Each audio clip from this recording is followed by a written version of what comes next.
more than half a century of apartheid that has been perpetrated against Palestinians by Israel. We South Africans know what apartheid looks like. We lived through apartheid. We suffered and died under apartheid. We will not remain silent and watch as apartheid is perpetrated against others. I'm a king.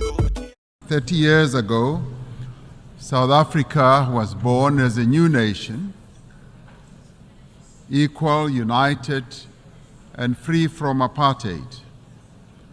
We adopted a new constitution as the birth certificate of our new nation. Our first democratic elections brought the tyranny of apartheid to an end, a system that this General Assembly had declared to be a crime against humanity. In adopting Resolution 2202A in 1966, the United Nations was a beacon of hope in our quest for justice. The great wave of solidarity of the peoples of the world, led by the United Nations, turned the tide. Apartheid was declared a crime against humanity and a stain on the conscience of the world. The United Nations took a stand against apartheid. These were seen as crimes against humanity then, and they continue to be crimes against humanity now. It has been 11 months since the Hamas attack that killed 1,200 people and where hostages were taken. As South Africa, we have condemned this attack. In response, Israel embarked on an act of collective punishment in its assault on the people of Gaza. The torment of the people of Gaza continues unabated.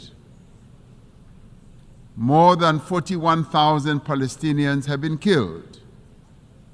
Homes, hospitals, churches, mosques, and schools lie destroyed. This cannot but shock our collective humanity. The violence the Palestinian people are being subjected to is a grim continuation of more than half a century of apartheid that has been perpetrated against Palestinians by Israel. We South Africans know what apartheid looks like. We lived through apartheid.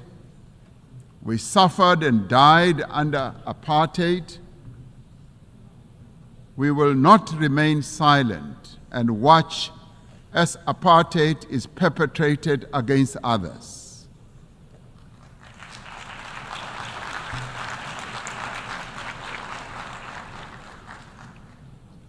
We must end the suffering that Palestinians are being subjected to. International law cannot be applied selectively. No one state is more equal than any other. In December last year, South Africa approached the International Court of Justice, seeking an order to prevent Israel from committing genocide against the people of Gaza. We did so in terms of our obligations as a state party to the Convention on the Prevention and Punishment of the Crime of Genocide. As South Africa, we welcome the support that a number of countries have given to the case that we have launched at the ICJ. The ICJ's orders make it clear that there is a plausible case of genocide against the people of Gaza. They further make it clear that states must also act to prevent genocide by Israel and to ensure that they are not themselves party to the violation of the Genocide Convention by aiding or assisting in the commission of genocide. We reiterate our call for an immediate ceasefire and for the release of all hostages. The only lasting solution is the establishment of a Palestinian state, a state that will exist side by side with Israel. Our moral conscience further demands that we exert every effort to bring peace also to other countries, especially the eastern part of the Democratic Republic of the Congo, to Sudan, to Ukraine, and other parts of the African continent. 78 years since its formation, the structure of the United Nations Security Council remains largely unchanged. Africa and its 1.4 billion people remain excluded from its key decision-making structures. This cannot continue. The UN Security Council must be reformed as a matter of agency.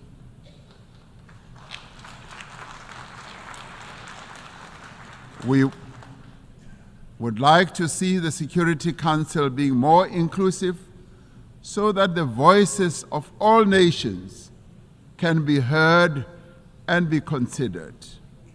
It cannot remain an exclusive club of just 5 nations to the exclusion of the many nations in the world.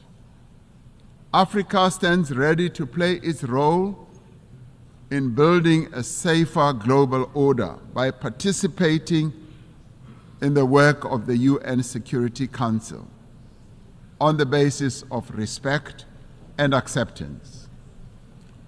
Despite being least responsible for climate change, developing economy countries, and particularly African countries, are bearing the brunt of what they did not create and are in the front line. The industrialized nations are not honoring their climate commitments, and we repeat the call for predictable and sustainable financing for climate action. We must operationalize the agreed upon climate financing and capacity building instruments to advance mitigation and adaptation. Pursuing sustainable development necessitates that those with greater means should support those who lack them. I'm a king, yes, I'm a king. I'm a king.